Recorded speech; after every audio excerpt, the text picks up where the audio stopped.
We are on a mission to save and revitalize independent pharmacy. On the Catalyst Pharmacy podcast, you'll get actionable business advice. Hear stories from industry leaders. And share a laugh or two with us. Fuel your passion for pharmacy. One conversation at a time.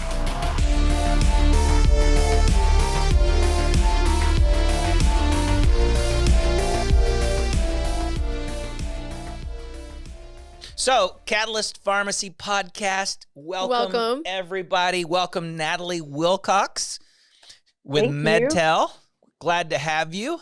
Very happy to be here. Yeah, we started off with, I guess you saw Jeff like dancing before he sat down and put his earphones in. So yeah, he likes to like jam up, play some music, different genres. So we have rock. listened to Elvis. What's your favorite Elvis song? Yeah, today was Elvis. What's your favorite Suspicious Elvis? Minds. Suspicious Minds. Oh, very yeah. good. Good on that. I like the tune. Yeah. I like that. Okay, so that then tells us something about your what- personality, though. You have a suspicious. It's a catchy song. Okay, so then let's take that to this conversation to the next level. If you're listening to music to kind of get you amped up, kind of like Jeff likes to do for a podcast, what genre are you listening to? Are you like an 80s rock? Are you like a current? Are you a Tay-Tay fan? Well, I will actually surprise you quite a bit. So I like a lot of alternative and independent music. So I actually listen to a lot of older, what I consider punk music. So interesting. Nice. A little heavier, a little more on the rock side. I knew I liked you. Well, no, in your age, alternative became pop. Really? Yeah. You look in the 90s, kind of alternative bands. We had a lot of crossover. There really was became definitely pop at that time. Okay, so what bands? It got to be too cool. Well, it depends on what era, but late 70s, I'm a big fan of The Clash. When I was growing up, I listened to a lot of alternative stuff, new wave, like The Cure and Violent Femmes, bands like that. Okay. And I like The Cure. And now? Now I listen to a pretty big variety. So I go from old R&B to sometimes some newer hip hop. Not too new though. I'm not a big fan of that. And then I also I'm really liking this band that is out of the UK that probably nobody's heard of. They're called Idols. It's a little on the heavier side, but really. So the British really invasion good, is making music. another invasion? I think maybe. So what does on the heavy side mean? Are we screaming like, yeah? Are we heavy are we like My Chemical Romance here? Or heavy like? No, I'm trying to think of who was the other band that I liked that was everything was a scream. I've got I have their CD because my son came home. He's R&B's making a pop, it's making a comeback, and he's like, "Mom, do you know this song?" And I was just like, "Okay, please, let's go in the attic and let me show you my CD collection from 1999." Well, the screaming rock was great because every kid could be a rock star, right? Yeah. It's like I I can do that. Screaming. I mean, it's just good. I can do it. So Linkin Park. I can be a rock star. Yep. Yeah. That was the emo phase with some of those bands. But, even there was that big song from Kelly Clarkson that came out, Since You've Been Gone. She gets a little heavy in that. She starts like, since you've been gone, So when Mackie was 2, that was when Kelly Clarkson came out that song, and it was so popular. And when it would play on the radio or my CD, which was janky up into the cassette tape to connect, because that's how we used to do it. It was funny because she's in the back seat in her little car seat, and all of a sudden that part, like, you'd hear her mumbling and singing along, and I'm just like, huh? And then all of a sudden she started belting and just screaming, "Since you've been gone," and I was just like, oh my God, that's awesome. If you'd had TikTok, then we'd have it now. Yeah. I'm just saying. Forever enshrined. Just saying. And it was funny because you'd had like a bazillion followers. You were not allowed to turn around and look at her. She's like, "No, you drive. You worry about yourself." Yeah, that's pretty but good. she's I sitting love there. it though. It shows kids, it's just a different way to express yourself, and we all have emotions, and kids are you're expressive. excited or happy. Little boys dance, and then we get it out of them. We're like, oh, that's not cool. No, like, I would say their friends do it you too. get Though. self-conscious. You're like, Yes. their friends say things like, never do that again. Right. Yes. Because there are some things that you should never do again. There's nothing I should never do again that doesn't harm somebody else. Shamed out of free movement. But you know what? That's right. He's embracing it. He was dancing. Right. He's not afraid. That a lot. Yes, but I mean, Kelly Clarkson is one of those artists that you could listen to her like sing "It's Raining Outside," like just whatever. She can do it. So, tell us about Natalie. Where did you come from? Where are you going? So I grew up in Florida, and I have had a 20-year career in marketing. I was raised by my father and mother. My dad was out of the military in the early 80s. We moved to Florida as a nice, quiet pace. But I had an interesting childhood because my mom is from Thailand originally. And with my father exiting the military, we traveled quite a bit when I was young. And we actually lived in Belgium for a time when I was growing up. So I went to a French preschool and was educated in a very international environment. Why do I always feel so like a nobody? That is so cool. That is amazing. There's somebody. What was that Belgium? What was that like? So I was very young, but I had some really just so much exposure to different cultures at the time. So grew up in a household where we spoke English. My mother was Thai. She spoke Thai to her friends. And then in school, I had German friends, Korean friends. My teachers all spoke French. And as a child at that age, you're very adaptable and I think intuitive in a sense. So you get to learn to communicate with other people. So how many languages do you speak? Well, back then it was 5, but then we moved to this little tiny town in Florida. And nobody spoke French. So I really didn't revisit it again. Yeah, there was just no practice. So if you go to France, is it going to be like back? Riding a bicycle and it just comes back and you're like, oh yeah, I know what they're saying, and I can get by. You can get by. Yeah. Okay. So did your mom do the deal where she talked about your dad with her friends in Thai so that he didn't know what she was saying? Definitely. Yeah, totally. Definitely. My dad actually spoke Thai as well. So See, I think that would be required. Like one of our head product manager, a guy named Josh Howland, his wife. And her family, they're from El Paso. Yeah, they're from El Paso. She speaks fluent Spanish. And they have their daughter going into an immersion program where half of it's Spanish, half of it's English. And his greatest fear is that his daughter and his wife are going to be talking about him in Spanish. And so I got to have my game, right? Yeah. I'm going to have to learn more about it. I have a friend that's he married a Brazilian woman, and she taught the kids Portuguese, but he doesn't speak it, so they have their own special anti-daddy language. Dad, he's doing it again. Yeah, I'd be Google Translate. Oh yeah, okay. Got it. I'd be feeding that back in there. So my wife's an occupational therapist, and when she waits on patients who don't speak English, she uses the Google Translate. But isn't she going to start doing Spanish? She is. Yeah. Gonna start doing some Duolingo. I'm like 230 something days in on Duolingo, so that's great. Yeah, I revisited French with it as well. You do French on Duolingo? Mm-hmm. Oh, nice. That's my next one. So you travel now? Is that passion for growing up traveling continued in your life? Absolutely. Yeah, travel as much as possible. Where's your favorite place?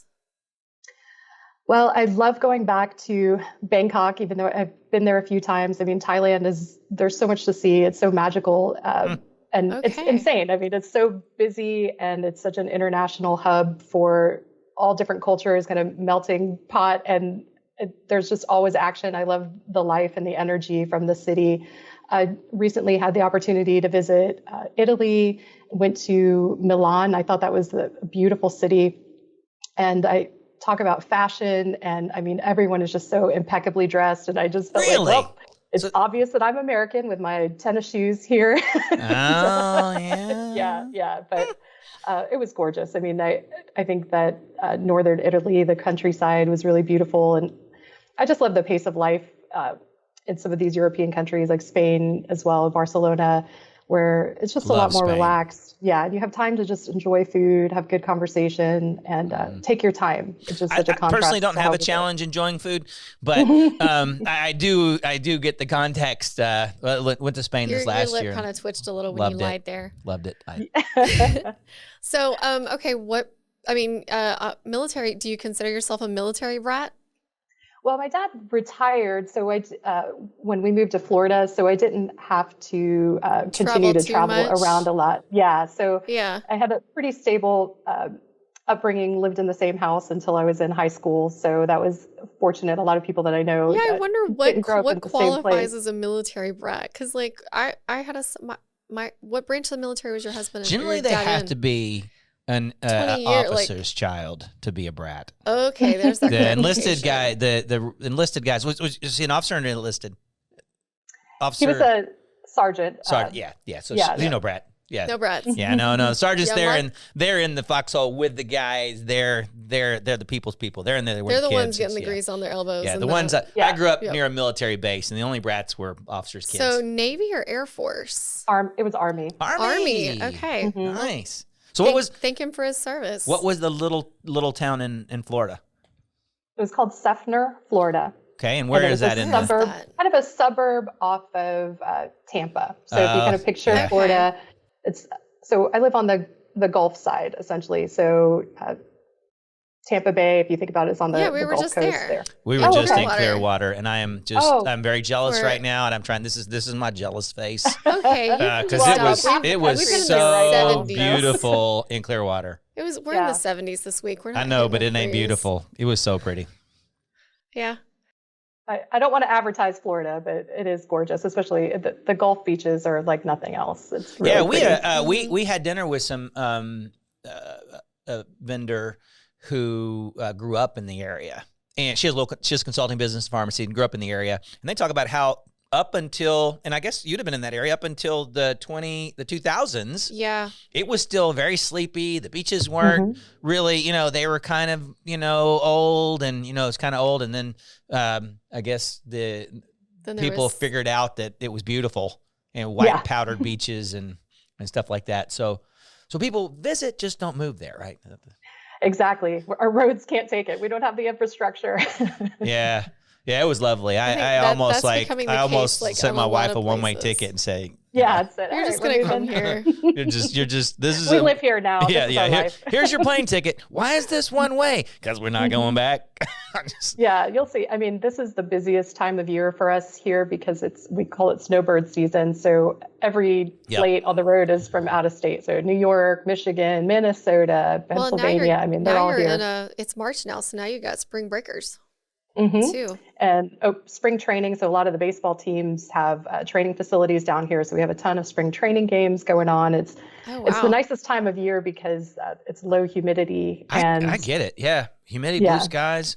And I get up, walk the beach in the morning and then the ideas and I'm in a real modus today thinking that innovation comes from stillness.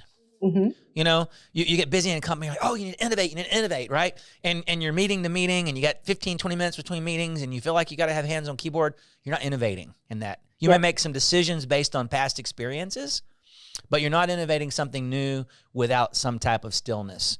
It's true. And I support that. Multitasking is not a thing. Task switching is a thing. Yeah, but when you're task switching, you're not innovating. It's like it takes a while to get in this. And I innovate when I'm working out. Yeah. By myself, and I innovate like on the beach. But it's interesting how we think about this in our corporate culture. There are people who get paid for their labor, and that's what customer service. This is what they do. Especially as you're younger, you get paid for your labor, you get paid for your hours. But at some point in an organization, you have people who are getting paid for their innovation, and especially as we talk about marketing, right? You some of what you get paid for is innovation and thinking about this kind of blue sky thought and what are the environments that promote that. And I think some of that's out. In general, I'm down on playing ping pong and stuff at work, but I don't know. It's interesting. Well, I agree with that because I think you do have to take mental breaks for yourself, and sometimes we're just so stimulated. I know we hear it all the time, but even just taking 5 minutes where you take a moment and you just close your Reset. eyes and give yourself a little rest and have that stillness. Jeff, may I ask you, when you walk on the beach, do you walk barefoot or do you wear shoes? Barefoot. No, you didn't. Both. Sometimes I wore shoes. Sometimes I had a water sandals shoe? Yeah. that are designed for walking and that kind of deal. I had sandals, but I ditched them and I was barefoot. So if I'm trying to walk faster to get a good pace, then I'm walking on the piece where the water still has it hard. It's smooth. And but it's covered with shells. Yeah. And it hurts your feet. If I'm like, hey, I can just kind of sonder, I'm not trying to get my 2 or 3 miles in, then I'll walk in the softer stuff in my feet. So what about you, Natalie? I prefer to be barefoot on the beach, but I avoid the crunchy parts or anything that's painful. But I do think that there's some type of connection that you feel. It's actually really stimulating to just be barefoot and working a lot, putting in a ton of hours. I spend a lot of time commuting. I'm in the office under artificial light. And sometimes it just feels good to have that connection where you go out and, you put your toes in the sand and you're just like, oh yeah, this is what it's very. That's and not to mention the exfoliating value. Exactly. Yeah. That's my entire piece of it is I love sticking my toes in the really softer part of the sand. But then, I am kind of like, oop, nope, just got to get over that shell barrier so I can get to the harder part of the sand that doesn't have as many shells. And then, the feet, ankle deep in the water. But do you dive? Are you a scuba diver? I like to snorkel. No, I like to snorkel. I'm casual. I like to keep it casual. When I'm on the water, I like to relax. I want to lay out, lounge. Not all the technical deals of the checking the air of remembering and all that to breathe stuff. Underwater. So you work for Medtel. So how long have you been there? 2 years. 2 years. And what brought you to, where were you before? So I worked for a small company in the Tampa area that did mobility managed services. So it's a little bit of a misnomer. We say sometimes mobility, people automatically think of the physical aspect of mobility, but it was mobile device management. So this is an organization when you have a large company with your workforce that has mobile devices that you deploy out, drivers, what have you. There's a security element. So you want to maintain control over those corporate devices. So there's security software, kind of restrictions, and just making sure that the software is secure in terms of access or company information that's passing through the device. So this company specialized in essentially outsourcing that piece. So if you had a fleet of drivers, say, this organization would manage all of the mobile device software and tech support and troubleshooting for that customer. So there's an outsourced market for everything. Many people are not aware of this, but it's unique. And then so with that, they also did some bill analysis to make sure that the organizations are on an appropriate rate plan for the size of the company and ensuring that there's cost savings. And a lot of times one of the biggest issues was people going over with their data. So sometimes it's necessary to implement data caps and things like that. So you can imagine as a company grows and the organization gets larger, it's really hard to maintain control of all of those things. So that's when a company like that would come into play. I get a common theme. Are you an owner who likes control? Exactly. Do you feel out of control? Right. And it can get out of control pretty quickly. You know?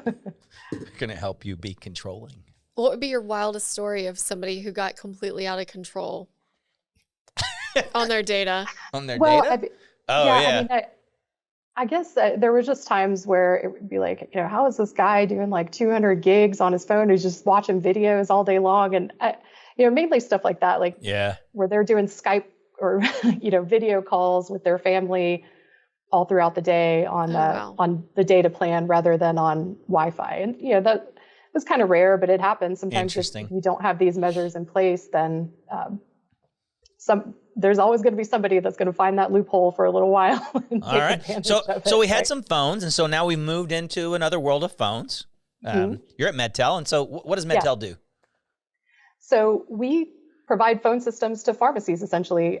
That's our niche business. So we have our proprietary phone system. It runs on VoIP technology, that's voice over IP, essentially meaning your phone is connected over the internet. And then we also have a proprietary IVR system that's interactive voice response. For those of you that aren't familiar with the terminology, IVR is essentially the auto attendant that answers the phone on your behalf and allows your callers to self-select and route their way through your phone system. Yeah, I would say like pharmacy IVRs are the most easy to deal with because it's like, cool, 1 to talk to the farm, 1 to do a refill, 2 for this, or 3 to talk to the pharmacist. Whereas like you call American Airlines and you're sitting there yelling, agent. Yeah, I was just saying, I can tell when Marsha's on an IVR. She's over there yelling, agent, agent, agent, agent. Representative. Speak to representative. Yeah, because true. their voice prompts are just horrible. Human. And, like you say one thing and it just goes off to something else. Mm-hmm. Well, that's a point that and it's like, no, maybe that's not what I said. Maybe you need Alexa Silver. What is Alexa Silver? You have to Google it. It's this. Okay. Oh my gosh, it's this really awesome SNL skit where it's showing a more mature community, and I mean, just like my grandmother goes through and she's like, well, Debbie, and I'm like, I'm not Debbie, Mom. And she's like, well, I mean, Jody, and I'm like, nope, not wrong person. And she's like, Marsha, and it's like, yep, that's me. Same thing. Like it showed basically like if I put Alexa in my grandmother's house, she's going, Amy, what's the weather today? And so Alexa Silver answers to other names like Allegra. Sure. Yeah. It is just funny. The kind of I do tech support for my whole family, so I understand my aging parents. So I had to train my wife to do that. So I had the end of I could do that because like I was supporting her mother who doesn't watch the show, and it'd be like, Jeff, I can't figure out how to get this to print. And I'm like, okay, look around the screen. You see the button that has the word print on it? Oh, okay. It was like, there's just I think there's a mental barrier. Plus, we get older, they have a less short-term memory. Plus, I'd like to give a shout out to everyone who does tech support over the phone, or even Brandon, who had to help me earlier. I mean, just to have the patience and walk people through. Amazing level of patience that these people have. I mean, they could teach classes on like, teach me your ways. Yeah. It is. Yeah, and hopefully, and I think in general, pharmacy, well, usually pharmacy IVR, there's not a lot of choices, so it's better. Mm-hmm. Yeah. Although I look for the day, I mean, to me, we can't be far away from true chat GPT type IVR interactions, where I really can, you just take Alexa or something like just one level further where they kind of figure it out. I saw a deal where a guy has connected chat GPT to Apple Home. And he's able to say things like, it gradually learns more and more. So he's able to things like, hey, my wife will be home in 30 minutes. And it says, oh, okay, I'll make sure to turn on the outside lights. Right. So it's intuitive. And so I it's think intuitive. That, right. Yeah. And we are on a learning curve where the technology is coming out so quickly, and you have to think of how long it takes. Like your friend there is what I would consider an early adopter, right? So he's gone in and figured out something new and understands the capability of the technology. But, for a large portion of the population can only move so fast and start to embrace these technologies. And so, going back to your parents using Alexa and things like that, like I never imagined, like my father who grew up with, the advent of the TV in the house is now doing video calls and texting, and he sent me an emoji about fell out of my chair. But it was like, that was me on my when we were still using the flip phones, and my dad figured out emoji. First off, he figured out text messaging. And that was just a whole funny conversation because he was like, I've checked the voicemail, but the envelope won't go away. And I looked at it, I was like, Daddy, that's a text message. That's not a voicemail. And then he read it, and it was a customer. And he's like, oh yeah, I've already talked to this guy about this. And I was just like, okay. So then he figures out text messaging, and I move away. And then he figures out emoticons. Yeah.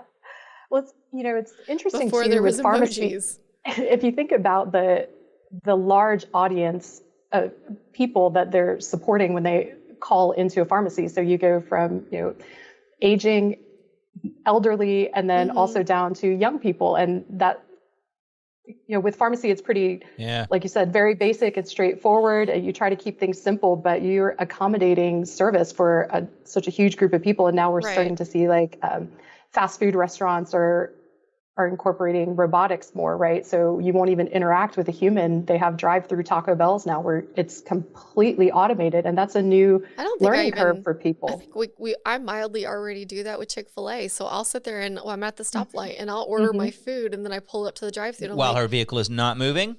I sit at the stoplight. Yeah, never text and drive. Yeah. No, this is ordering food while it's driving. Important public service announcement. Do not drive while ordering your Chick-fil-A. Pioneer does not endorse. No, we do not endorse while ordering driving and texting or driving while ordering Chick-fil-A. But no, I feel like I've done that already, because it's like I just get there and it's like, yep, I'm already here, and then somebody brings my food out to me, and I didn't have to interact with anything else because I ordered my food, I paid for it, and I said, I'm here, bring it to me. Super interesting. The state of New York is doing a pilot where they're giving about 1,000 of these things called LEQ to seniors in New York. And LEQ is a thing, it's like Alexa. It looks like a phone on the side, and then it has this little robot thing with a light that comes on and off that kind of looks around, and it's designed as a digital companion.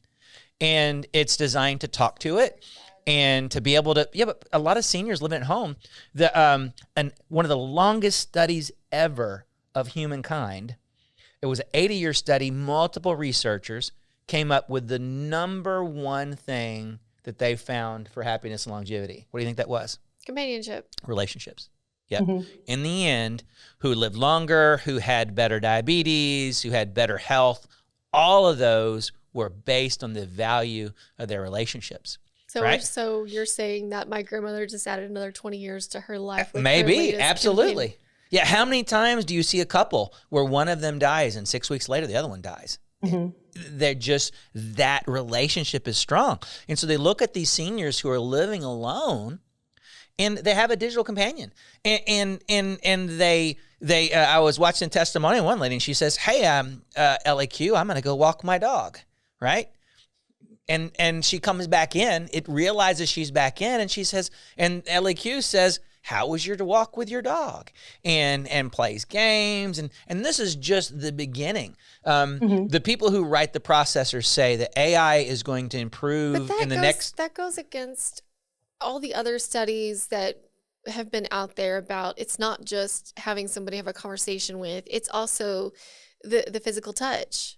And so I come home and now all I'm doing is talking. It just seems so sad. I tell you though, AI is going to improve in quality 1,000,000 times in the next 10 years, 1,000,000 times. What you're seeing now is going to be 1,000,000 times more powerful in 10 years. And if that person who has no other pieces can have somebody to relate to and who asks them questions about their life and who, and so as I think about IVR, and I think if I was the IVR vendor and thinking about where I was going as customer service, it's way more, imagine if that person can sit there and have an initial, that AI in an IVR can have an initial. I agree with you from a customer service standpoint, then it would actually just take customer service to a whole nother level. Because just like people are moving to the simplicity, they want the simplicity. And just like, I don't want to be in the long drive-through at Chick-fil-A. I want to go ahead and or have my food ordered, and all I do is drive up and I drive off and not be stuck in the building, the line that wraps around the building. That's driven by speed and convenience. That's our need to have things done quickly and ready. I totally agree that AI is going to contribute to that, and more people are going to choose that simpler way. But I don't see it benefiting elderly who are looking for companionship. The reality is it does.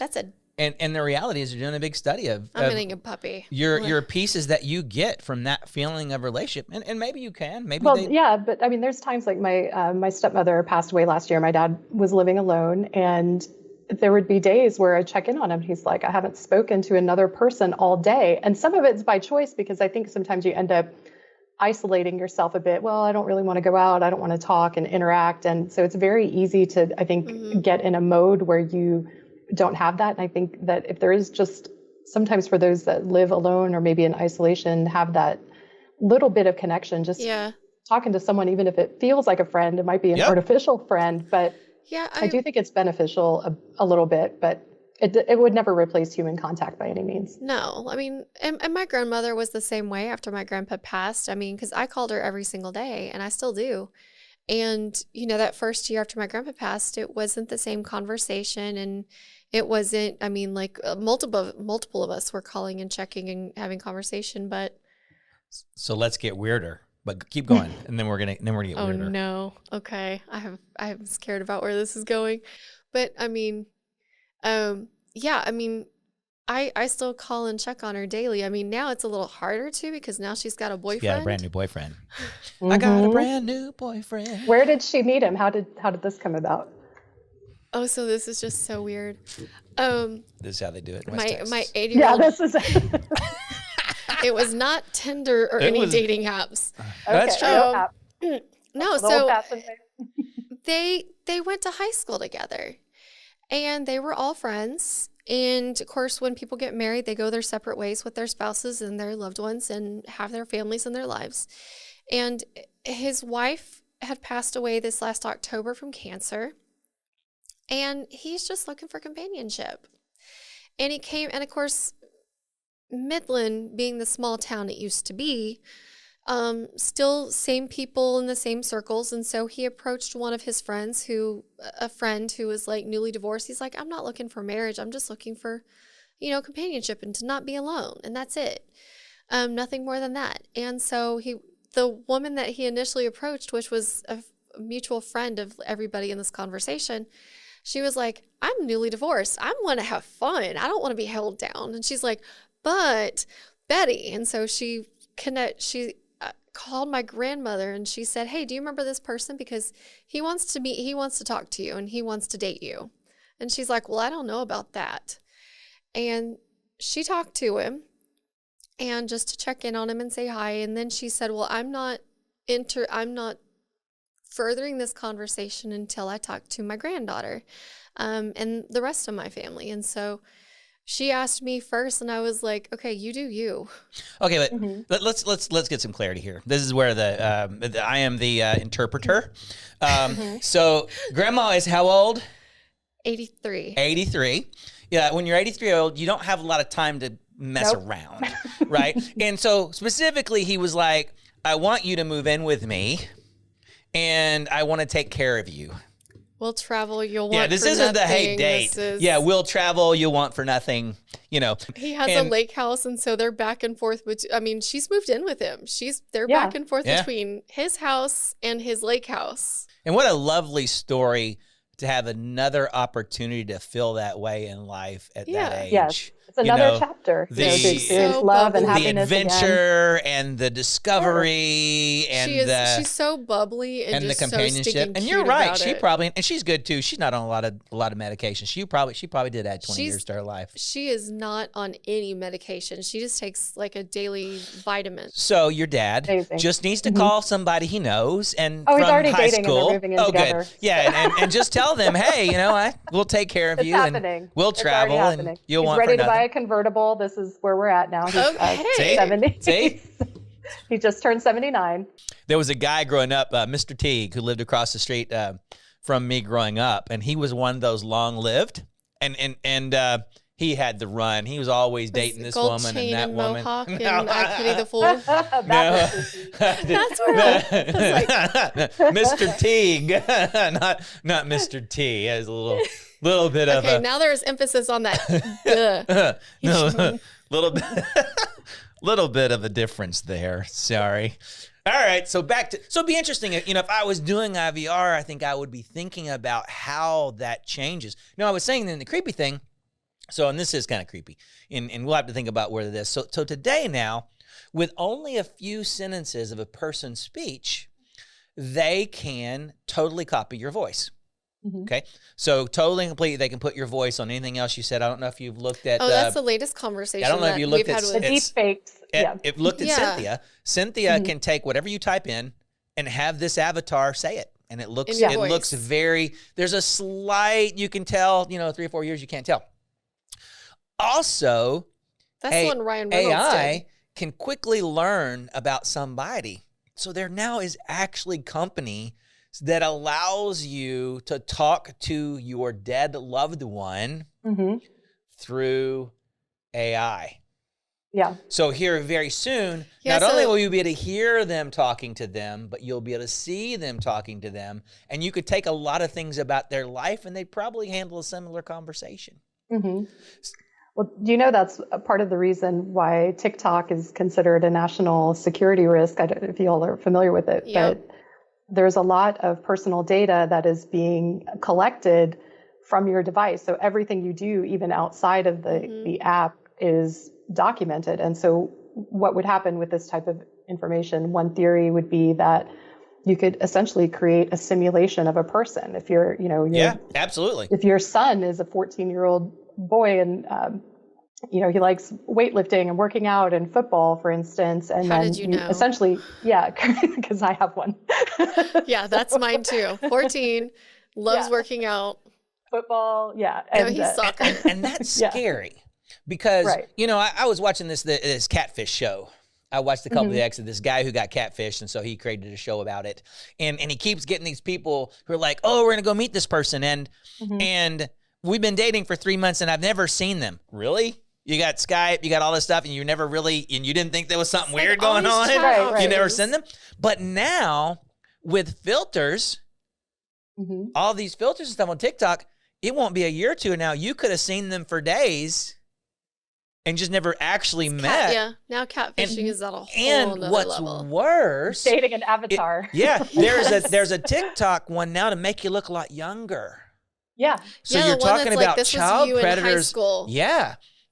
There's one this morning that you're younger, a little more freckles, stuff like that. Is And so you super talk about creepy. child predators and stuff like that. And now you got to tell your kids you could actually see somebody and it not be that person. Talking to. But it's interesting because I talked to my kids about it. We brought this topic up with them, Jeff and I, and we asked him, and Cohen was like, no. And he was completely offended by it. And it was like, no, it's not you. Yeah. I don't get to still hug you and touch you and hold your hand or give you, his thing is daps. Okay. So But he's a 13-year-old boy and he's kind of emotional. He's got a very big heart. He's a very That's emotional child. He's very big heart. So be interesting. Put that in front of your son and see what he says. Would he be okay if I'm no longer here, but you have a bot that looks like me, sounds like me, talks like me? Would that be me? And would you be okay with that? Yeah. And then you also tell him like her daughter's always playing these games. She loves to play games with other people. There's a murder game with 4 of them try to escape the murder and that kind of stuff. And they're always trash talking and stuff. And anytime I watch, I'm like, that's a 45-year-old man in prison. Yeah. She calls him out on it too when they start trash talking her and they're like, get out of the room, little girl. And she's like, well, get out of your mom's basement, old man. And I'm like, that's my girl. Yeah. So what are some of the, so it is just in the secrets of stuff? Are they, you guys playing with anything AI related or really thinking about what that means? Well, the short answer is yes. So we're exploring some different options. I think that if you all weren't aware, so we transitioned to new leadership at the beginning of the year. So our longtime CEO retired in the beginning of January. And so we have a new CEO that's taken over. And with that, there's a lot of processes and technology that we're looking at and how we develop going forward. So there's an opportunity here that we see when you kind of have a legacy way of doing things for a number of years and we've grown and adapted, but we recognize we're ready to move to the next level and understanding, working with our partners and understanding what pharmacies are experiencing in the day-to-day. How do we better support their workflows? How do we develop tools that are more intuitive to use and even just overhauling our processes and procedures now? How do I make this more efficient going forward? So those are our first priorities is really scaling for growth, because we've had a period of rapid growth and looking at where are we going to be in the next year and 2 years when we start doubling and tripling our customer base, and how do we make our processes and our technology scalable to be able to support that going forward. Yeah, imagine the IVR in the pharmacist voice. Imagine if you could take a sampling of 2 sentences and then the IVR could say, based on textual design, being satisfied with just that. Yeah, just the crazy, like the happy birthday calls. That just blows my mind. There's patients that are How important. I mean, that's really what this comes down to. I mean, going back to what you all said in the beginning, it's that personal touch, and I think that we'll never fully be able to remove ourselves from that. I mean, there's still going to be that clientele that wants to interact with the pharmacist. They want that caring interaction, and we might be able to fake it on some level if we go forward with technology where it appears to be your pharmacist. But, at the same time, it's to me, I consider that bionicking it. Yeah. It's not faking it. Right. Robin Williams movie's coming to mind. Right. It's using the tools to extend what I do well and provide good service. And enhancing it. Mm-hmm. Yes. And enhancing the service. Which is what we're all about, is enhanced services, enhanced patient services. So, I think, you always have to remember too that we're all consumers as well at the end of the day. And even though we are a service provider in this industry, you always have to take a step back and say, what if I don't enjoy this? Why am I making my customers do it? If I have these experiences when I go, like when you're going through the drive-through at Chick-fil-A and you can make it so easy just to go up to the window and pick it up, are we delivering those same type of experiences to our customer? I think you always have to get some perspective in what you're providing, because sometimes we just get caught up in the day-to-day of like, we've been doing it this way for a long time, this is how we've done it. But to your point, you've got to take a pause and say, where can we innovate? Where can we do something different here that's really going to make a difference and make our customers happier? We have to move independence into, there's some that, I want a human to answer the phone, or I don't want to, we've got to move them into an IVR assisted. We got to move them into messaging, more asynchronous type of communication, right? So then I'm going to end up yelling pharmacist. No, because AI is going to take us where we need to be, right? Pharmacy tech. Or you are going to message. And at some point, America's going to get the whole chatting better. And to me, the chat's better than I completely use. I don't call the pharmacy. I message. I use the RX local app to actually message on my pharmacy. Yeah, me too. And like it's one of my favorite things that I talk about when I talk to pharmacists about our app with our system is that, we'll leave a soccer game and I'll message the pharmacist and I'll go, hey, do you have the flu vaccine? And cool. 3 of us are on the way, and I give her the patient names. And when I walk in the door, she's ready to go. And I just have to sign the piece of paper that says, no, we're not allergic to egg. Poke us in the arm. Yep. And that's a hitting people where they are. So you got a group of people that are there. You got a group of people who are going to call, and just hitting pieces. We got lots of Pioneer customers who've gotten Medtel, moved to Medtel. Yeah. I see lots of good things on social media. Hey, made this. It was a great move. Why do you think so many people are moving to your platform? Well, there's a lot of different reasons and the motivations. I think for one, it's convenience, right? So we alleviate some of the pain with having to answer the phone and having your staff kind of tied up and being on the phone and servicing those customers. So having this type of service where you're able to automate a little bit of the process is a time saver for pharmacies. There's typically a cost saving. So depending on what system they might be moving from, if some pharmacies are still on what we call like a traditional phone system where they're using a local carrier, for instance, to provide their phone service, they don't have as many of those features available to them. And some of these costs are starting to increase, which is driving some of the migration away from the traditional phone systems. Also, when you're using older equipment, it can be a large operational expense up front to set the phone systems up. And we try to alleviate as much of that as possible for pharmacies. So there's a number of options in terms of purchasing equipment. With phones, there's a wide range in the prices of the devices that you can get. We also have a lease or purchase option. These are some things to consider.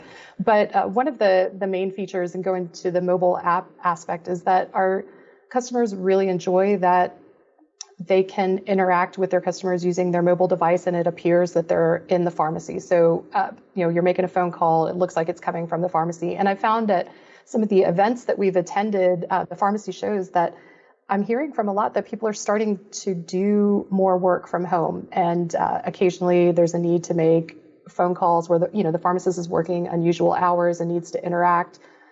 do some business outside of the pharmacy, the mobile app gives them the freedom to do that. So it's just kind of interesting where I think since COVID, the way that people have adapted to working and saying, hey, I can do some of this without having to physically be in the store. I can do this from home. So there's a lot of flexibility with the platform that I think makes it quite attractive. And we have a lot of good interactions. Like when calls coming in from you guys, we pop up and show who we think it is. They can do click to call in the pharmacy system. We added a deal just from the last month where when the system sends out an IVR message in our message center where they usually can type text message or stuff, it shows that the system sent out a SMS message. So they can kind of see everything in one place, which is really cool. And it is so nice to have your technology talking to each other because it's so common in business that you have these silos of information that probably exists within Pioneer itself. You know, you've got your accounting system, you've got your CRM system. Like if you all aren't familiar with the term, so the pharmacies use a pharmacy management system. We use a customer relationship management tool, CRM, called Salesforce. And I love how she does that. So we basically are looking at all the ways that we can further integrate our business on this platform because we're supporting other business processes in doing so. So it's very attractive, even just having a few components like that. So you can create that personalization when your clients call in and you get that screen pop of, you know, exactly who's on the phone, or it just makes it easier than, oh, let me look it up, give me your birthday, let me pull this up. So just that little bit of efficiency that you gain really does matter in the long run, especially with pharmacists who are so stretched as it is. You know, you're always looking for ways of where can I save myself some time so I can better serve my customers throughout the day. Note where that came from. We came into a bigger company that has lots of acronyms, and Marsha's continuously admonishing the leadership with their own podcast. People don't know what that acronym is. Explain it to you. And I just noticed that was about the third acronym that you've used, that you explained what it was. So I'm thinking, good job, marketer. Oh, great. Hey, you just threw me under the bus for getting onto our leadership team. I didn't say getting on. Great. I said admonishing to explain what acronyms are. And we a lot of times we find that and we think that, you know, everybody knows whatever. Well, I mean, when Mark was in the military. Oh, that's the worst.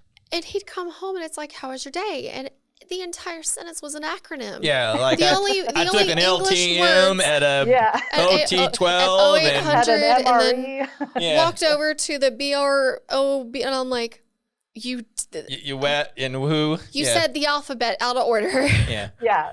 And technology, I don't know where especially coming any from of these... telecom, there are so many acronyms. I mean, and then internally they try to.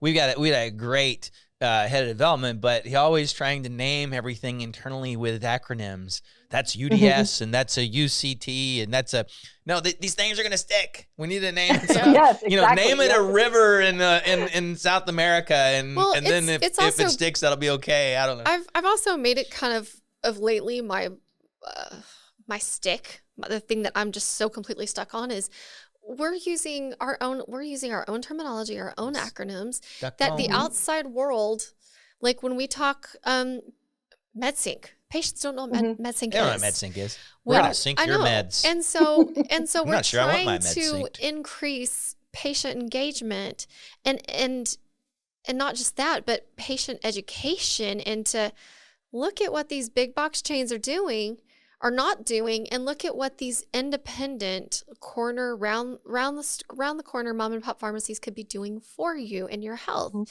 And I've been making it my big thing to like stop using words that nobody else understands or acronyms that I'm like, break it down. Come on. They're not in your world. They're not in your head. So like simplify it. It's not.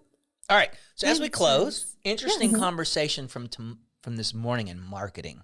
Ooh. So, we have a new cloud-based pharmacy system in the long-term care space, and we had talking about that, and of course the programs want to talk about, it's the cloud, and I always talk about, hey, as marketers, you want to get as close to what people want, right? The cloud is the hammer. What they want is to hang some pictures of their loved ones on the wall, right?